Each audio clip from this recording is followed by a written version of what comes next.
Khi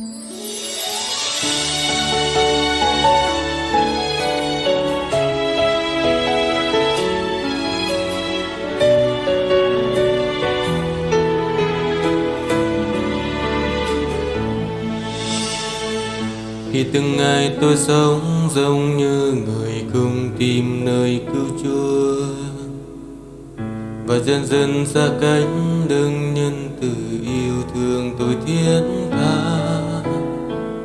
Từng hồi lòng say đắm luôn sâu vào hân hoan nơi thế trần, đời sống đã tôi tâm làm ơn hướng đi.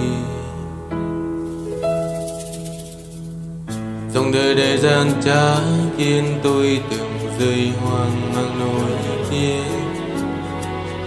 Ngày ngày người thân không Chúa đau và trong tim tôi không than. Tìm về nhà Cha Thánh quyết tâm dựa nương nơi Cha ấy. Đời sống đã tôi thấy khi tôi trở về.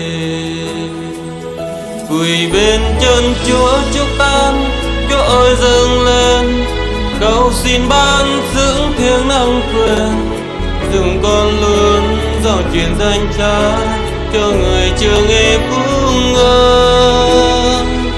Từ đây con sống có Chúa với muôn yêu thương, nguyện tình Cha khấn ký tim này, không bao giờ con quay bước xa nhà Ngài. Nguyện xin Thánh Linh đi cùng con ơi.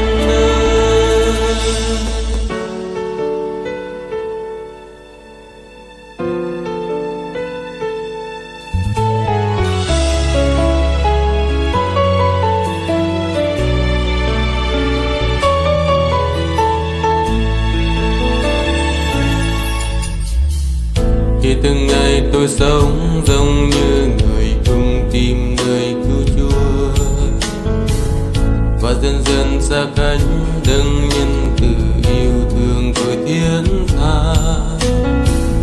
Từng hồi lòng say đắm luôn sâu vào hân hoan nơi thế trần, đời sống đã tôi tâm làm ơn hướng đi.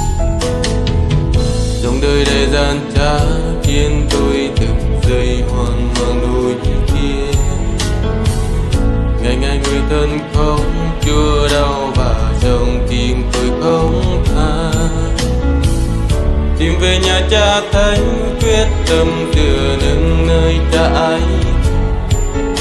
Đời sống đã tôi thấy khi tôi trở về. Quỳ bên chân Chúa chúc tan, Chúa ơi dâng lên cầu xin ban dưỡng thiêng năng quyền, dùng con luôn dò truyền danh Cha cho người chưa nghe phúc ơn.